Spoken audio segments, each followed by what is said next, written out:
সবাইকে নমস্কার।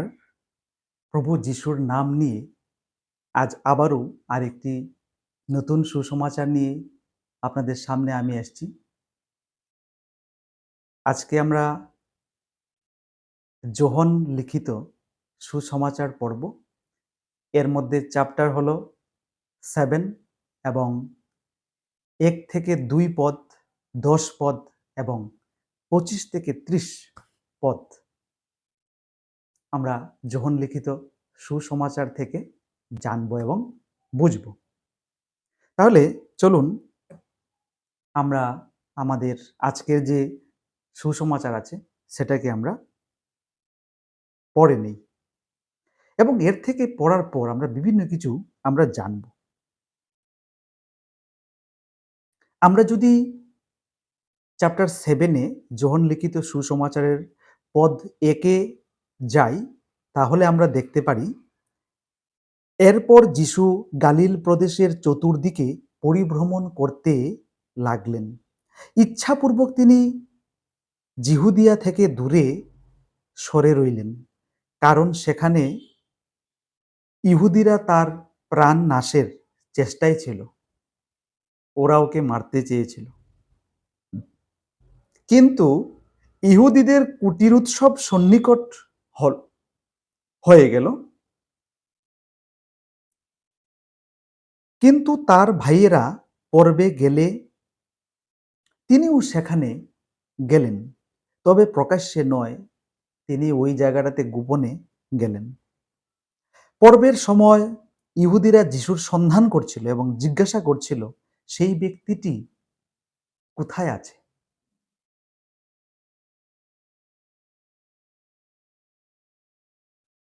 সেই সময় জেরুসালেমের কিছু লোক জিজ্ঞাসা করতে লাগলো, এই লোকটিকেই না তারা হত্যা করার চেষ্টা করছেন? ইনি তো এখানে প্রকাশ্যে কথা বলছেন, অথচ তারা তাকে একটিও কথা বলছেন না। কর্তৃপক্ষ কি সত্যি সত্যি মেনে নিয়েছেন যে উনিই সেই খ্রিস্ট? যাই হোক, এই ব্যক্তি কোথা থেকে এসছেন তা আমরা জানি, কিন্তু খ্রিস্ট এলে কেউ জানবে না যে কোথা থেকে তার আগমন হয়েছে। তারপর মন্দির প্রাঙ্গণে শিক্ষা দেওয়ার সময় যিশু উচ্চ কণ্ঠে বললেন, এটা ঠিক যে তোমরা আমাকে জানো এবং আমি কোথা থেকে এসেছি তাও তোমরা জানো। আমি নিজের ইচ্ছানুসারে এখানে আসিনি, কিন্তু যিনি আমাকে পাঠিয়েছেন তিনি সত্যময়। তোমরা তাকে জানো না, কিন্তু আমি তাকে জানি, কারণ আমি তারই কাছ থেকে এসেছি এবং তিনিই আমাকে প্রেরণ করেছেন। এক কথায় তারা তাকে বন্দি করতে চেষ্টা করলো, কিন্তু কেউ তার গায়ে হাত দিল না, কারণ তখনও তার সময় উপস্থিত হয়নি। আমিন। হেলেলুইয়া। আমার প্রিয় ভাই ও বোনেরা, আমরা যোহন লিখিত সুসমাচারের 7 অধ্যায় 1, 2, 10 এবং 25 থেকে 30 পদ আমরা পড়ে শোনালাম।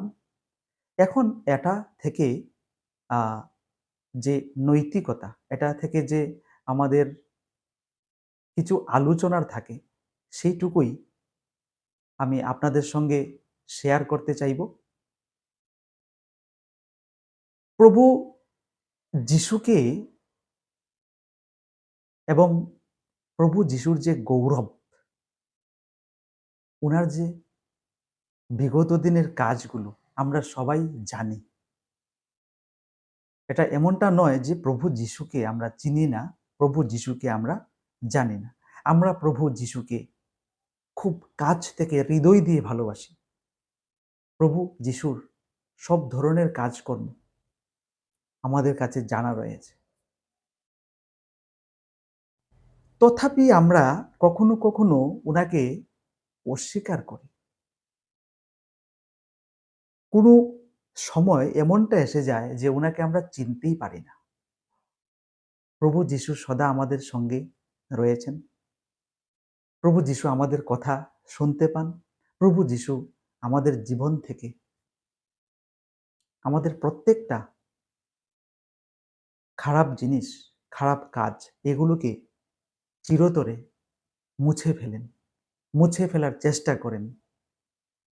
আমাদের দুঃখকে উনি গুছিয়ে দেন। আমাদের পাশে এসে সবসময় দাঁড়ান। আমার প্রিয় ভাই ও বোনেরা, প্রভু যিশুকে আমাদের মন থেকে, আমাদের হৃদয় দিয়ে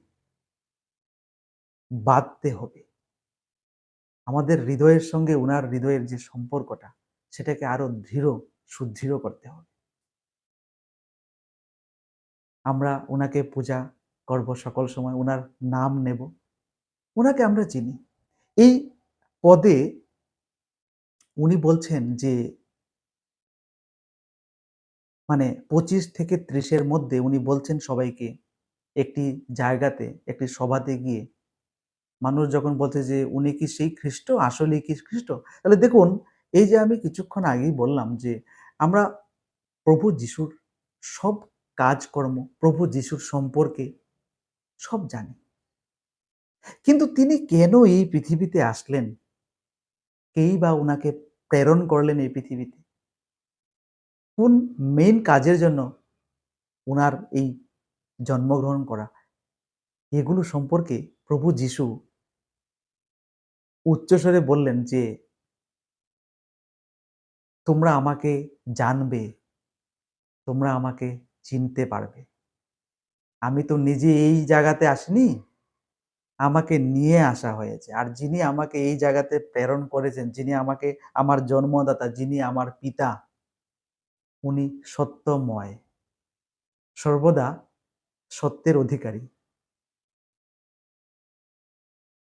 দুঃখকে গুছিয়ে দেন যিনি, অন্ধকার থেকে আলোতে আমাদেরকে প্রেরণ করেন যিনি, উনি আমার পিতা।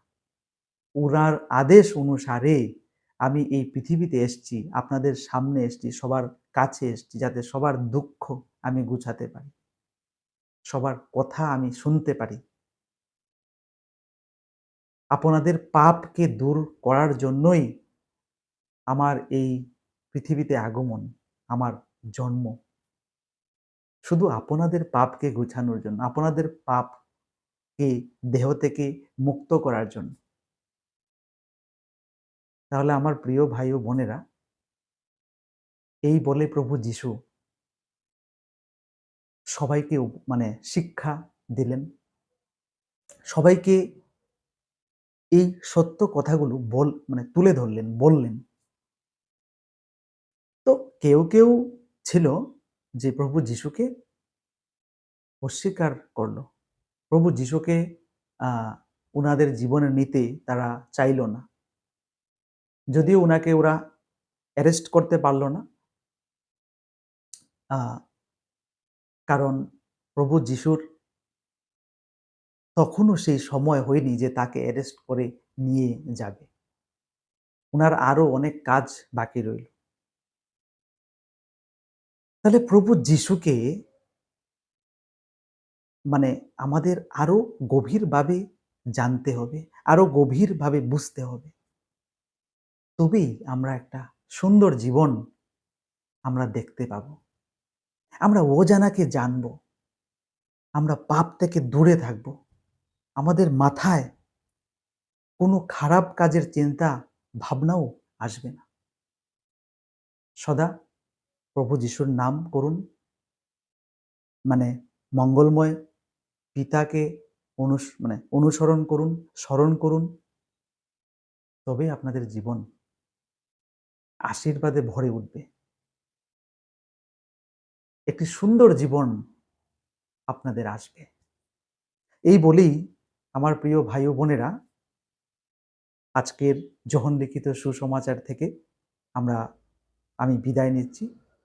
আবার একটি নতুন সুসমাচার নিয়ে আমি আবারও আপনাদের সামনে আসব। আমি আবারও কিছু বক্তব্য কোনো যে নতুন সুসমাচার হবে, সেই সুসমাচারের উপর আমি দেব। সবাই ভালো থাকবেন, সবাই সুস্থ থাকবেন। যিশুকে প্রণাম জানিয়ে আজকের এই পর্ব আমি শেষ করব এখানেই। আমিন। হেলেলুয়া।